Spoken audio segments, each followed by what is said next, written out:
जमात इस्लामी दरगाह के social groups की or से हमने DSP साहब से मुलाकात की और उनको बताया किस तरह से जो हेट क्राइम्स बढ़ रहे हैं, जो हेट का वातावरण निर्माण हो रहा है। तो हमारा स्थिति ये है कि किसी को मारा गया कि उससे बड़ी बात नहीं होती, जुडिशियल सिस्टम कहाँ चला गया, पुलिस कहाँ हो रही है, और इस तरह के मुद्दों पर आधारित हमने एसपी साहब से बात की है और उन्होंने हमसे वादा किया कि वो सारे मुद्दों को हैंडल करेंगे और बहुत जल्द जो पेंडिंग इश्यूज है उस पर कोई अपनी फाइनल रिपोर्ट बनाकर न्याय दिलाने की कोशिश करेंगे, ऐसा हम लोगों ने वादा किया है।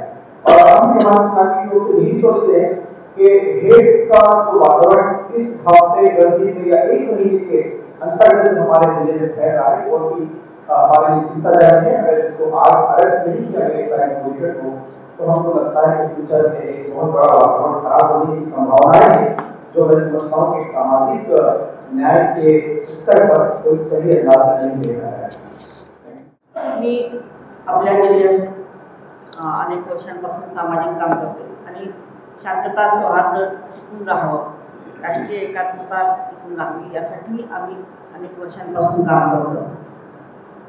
ही घटना घडल्यानंतर आम्ही त्वरित बोलवडला बेटावरला जाऊन आलो आणि मी 2 वेळा जाऊन आले। त्याच्यामध्ये मला तिसरी बाजू जी पुढे आणून दाखवायची आहे तुम्हाला, तिसरी बाजू ही की हे कुठलेही कलह नको असणारी शांततेने आपलं कष्टकऱ्यांचं जीवन, आपलं ग्रामीण जीवन, आपलं शेतीशी संबंधित सगळे व्यवहार हे सुरळीतपणे पार पाडू इच्छिणारी माणसं हजारोंच्या संख्येने आहेत। त्यांना असं वाटतंय की हे झालेलं आहे हे योग्य नाही, आमचा गाव आमचा परिसर अशा प्रकारे कधीही विद्वेषाला थारा आजपर्यंत आम्ही 4 पिढ्या 5 पिढ्या इथे एकत्र राहिलो पण दिलेला नाही, यापुढेही द्यायचा नाही। आणि तरुण मुलं सुद्धा त्यात अशी आहेत की हे जे चुकीचं झालं हे हायलाईट होतंय, पण आम्ही शांततावादी आहोत, आम्हाला चांगलं आणि आमचं म्हणणं मानणारं कोणी नाही आहे। तर असे सुद्धा मुलं आम्हाला भेटले। या जनतेचा हा आवाज, हा सत्याचा आवाज तुमच्यापर्यंत मी पोहोचवते आहे आणि मला वाटतं की तुम्ही सुद्धा तो सगळ्यांपर्यंत पोहोचवावा। मी जळगाव जिल्ह्याच्या एसपी आणि कलेक्टर दोघांना विनंती करतो की आम्ही विक्टीम घेऊन आलेलो आहोत। आम्ही तसे नाही आलो की कुणाच्या मुलं लिंचिंग झाले, कुणाच्या महिलांवर अत्याचार झाले, त्यांचे बुरखे फाडले आहेत, कुणाला शिवीगाळ, बाईकवर जाताना 4-2 पोरं बाईकवर मुसलमान दिसला की त्याला छेड करायची त्याची आणि त्याला वाकडे तिकडे प्रश्न विचारायचे आणि त्याला बोलूच द्यायचं नाही। तर हे जे होतंय हे मानवतेला धरून नाही। हा मेसेज जसा जळगावसाठी तेव्हा तो देशासाठी पण आहे। फक्त आमचं म्हणणं की आम्ही त्या कामासाठी इथे आलेलो आहोत। आमची जी संघटना आहे जिचं नाव association of protection of civil rights, ज्याचे अध्यक्ष माझे मित्रच आहेत जस्टिस ठिपसे, आणि त्यांना पण या कामात ते सुप्रीम कोर्टापर्यंत स्वतः अपेअर होतात, मदत करतात। मी ज्या दिवशी जस्टिसचा राजीनामा लागला त्या दिवसापासून कुठे अपेअर व्हायचं नाही ठरलं म्हणून मी कुठे अपेअर होत नाही। परंतु अशा परिस्थितीत जेव्हा देशामधल्या 100 कोटी लोकांचं उत्पन्न 8,000 रुपयाच्या कमी आहे, जेव्हा देशामध्ये 2 वेळच्या जेवणाची म्हणजे 100 कोटी लोकांना तुम्ही 5 किलो धान्य देता, त्या देशाचा विकास व्हायचा असेल तर संविधानाचं जे मुख्य तत्व आहे सामाजिक, आर्थिक आणि राजकीय न्याय आम्हाला बंधुतेच्या माध्यमातून मिळाला पाहिजे।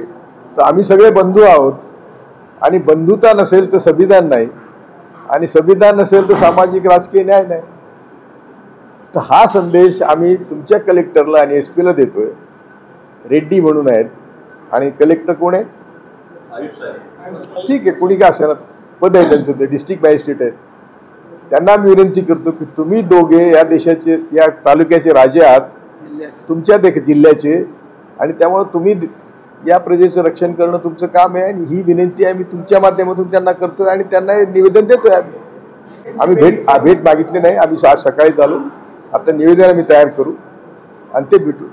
प्रत्यक्ष मी तर कधी काही कोणाला भेटत नाही, मुख्यमंत्र्याला पण भेटत नाही, मी माझं फक्त बाजू मांडतो आणि मी कधीच कुठल्याही आंदोलनात सुद्धा कोणालाच भेटलेलं नाही. मी जनतेची ताकद उभी करतो आणि ते माझं काम करतील असं बघत असतो.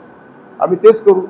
मी यांनाही सांगितलं की आम्ही जर एकीने रस्त्यावर उभं राहिलो तर आज मुस्लिमांमध्ये एवढी दहशत आहे की ते एकीने सुद्धा रस्त्यावर यायला तयार नाही. तेव्हा आम्ही तुमच्या माध्यमातून विनंती करतो की ही अधिकाऱ्यांची पण जबाबदारी आहे, प्रशासनाची जबाबदारी आहे. तेव्हा आम्ही देशाचं होम मिनिस्टर, राज्याचं होम मिनिस्टर, राज्याचं मुख्यमंत्री, DG काय सगळ्यांना आम्ही ही निवेदनं देणार आहोत आणि सगळ्यांना जागा करण्याचा प्रयत्न करणार आहोत. म्हणून ही तर माझी 1976 पासून मुसलमानांना शिकवण आहे की तुम्ही शिवजयंती साजरी करा, तुम्ही गणपतीत भाग घ्या, तुम्ही पब्लिकमध्ये मुसलमान असं दाखवूच नका. मानव आहोत आणि मानवता धर्म आहे हे दाखवण्याचा प्रयत्न माझा 1976 पासून आहे. मी आजही तो चालू ठेवलेला आहे. आजही मी यांना सगळ्यांना म्हटलो की आम्ही सगळ्या जाती धर्माच्या लोकांकडे गेलं पाहिजे आणि सांगितलं पाहिजे की तुमचं आमचं सूर्य एक आहे, पाणी एक आहे, हवा एक आहे, फरक काय आहे. तर हा आमचा प्रयत्न चालू आहे. त्यामुळे तो मुस्लिम मुलगा गणपतीत आता सगळ्या मराठ्यांचे आंदोलन सगळे मुसलमानच जेवायला नेत होते रस्त्याने. तेव्हा हे तर व्हायलाच पाहिजे, कारण कोणीच कोणाचं दुश्मन नाही हो. सगळ्यांचं दुश्मन आहे, बेरोजगारी आहे, भूक आहे. त्या सोडून आम्ही आपसात कशाला जातीय तुझं. ज्यांना जातीयतेच्या दंगली करून फायदा होतो त्यांना आम्ही विनंती करतो की किती दिवस असं राजकारण, या राजकारणाने कसा देश पुढे जाईल, जाणार नाही. आणि आज काय झालं देशाचं, तेच पुन्हा मी देशावर गेलो. मला जायलाच पाहिजे. मी फक्त जळगावसाठी नाही आलो, पण जळगावची व्यथा तुमच्याकडे मांडली. आम्ही कुठल्या भ्रमात आहोत की आम्ही कुठल्याच नीतीमध्ये यशस्वी नाही. विदेश नीतीमध्ये फेल आहोत, युद्धामध्ये फेल आहोत, कशात आम्ही जिंकले बघा ना तुम्ही. आणि आज पाकिस्तान शत्रू करून आम्ही चायना दिला, तुर्कस्तान शत्रू केलेत. आमची एवढी लढाईची ताकद नाही आहे, तरी आम्ही आणतो तो काय खरा नाही. आमचा परराष्ट्रमंत्री बोलून गेला की चायनाची इकॉनॉमी आणि आमच्या इकॉनॉमी फरक आहे, आम्ही चायनाशी नाही लढू शकत. तर आमचं म्हणणं आहे ह्या नकोच ना काही, याची गरज नाही. हे शॉर्ट टर्म पॉलिटिक्स आहे. पहलगाम असेल, सर्जिकल स्ट्राईक असेल, पठाणकोट असेल, उरी असेल. अरे उरीला तर अतिरेकी पोलीस स्टेशनमध्ये होते, त्यांना अटक केली असतं सगळं भांडं फुटलं असतं. याला ते कळू कुठलाही दंगा हल्ला लॉजिकल एंडला न्यायचाच नाही. मग लॉजिकल एंडला न्यायला त्याचा फायदा कोणाला होतो, तर जे मग संशय येतो आम्हाला की ज्यांना फायदा होतो ते सगळं करतात. साधं गणित आहे. हा विषय हा जिवंत विषय आहे. हा देशाला बर्बाद करणारा विषय आहे. तोच जळगाव जिल्ह्याला बर्बाद करणारा विषय. त्या सगळ्या ॲक्विटलचा अभ्यास केला पाहिजे. आता हेच परवा जे ॲक्विटलचे झालेत ॲक्विटल, त्याचे सगळे पुरावे आमच्याकडे आहेत. तरी ॲक्विटल होतात तर त्यांच्यापुढे कोर्टापुढे केस मांडली का नाही हा प्रश्न असतो. त्यामुळं कोण एजन्सी कुणाच्या विरुद्ध खटला होतोय सगळ्या गोष्टीवर बेटा काय फायदा नाही डिटेलमध्ये जाण्यात. कायदा आणि सुव्यवस्था राबवली पाहिजे. सब बराबर आहे, कानून केस सगळ्यांना बरोबरीचा दर्जा दिला पाहिजे. हिंदू मुस्लिम जात धर्म पंथ येता कामा नाही मध्ये. ते जर आला नाही तर असं होणारच नाही. मी तर सांगतो की पोलीस सक्षम असतील ते एकही गुन्हा होऊ शकत नाही, एकही गुन्हा होऊ शकत नाही. आणि कोर्ट जर आणखी सक्षम असतील, पोलीस आणि कोर्ट सक्षम असतील तर कुठलाच गुन्हा होणार नाही, सगळ्या गुन्ह्याला आळा बसेल.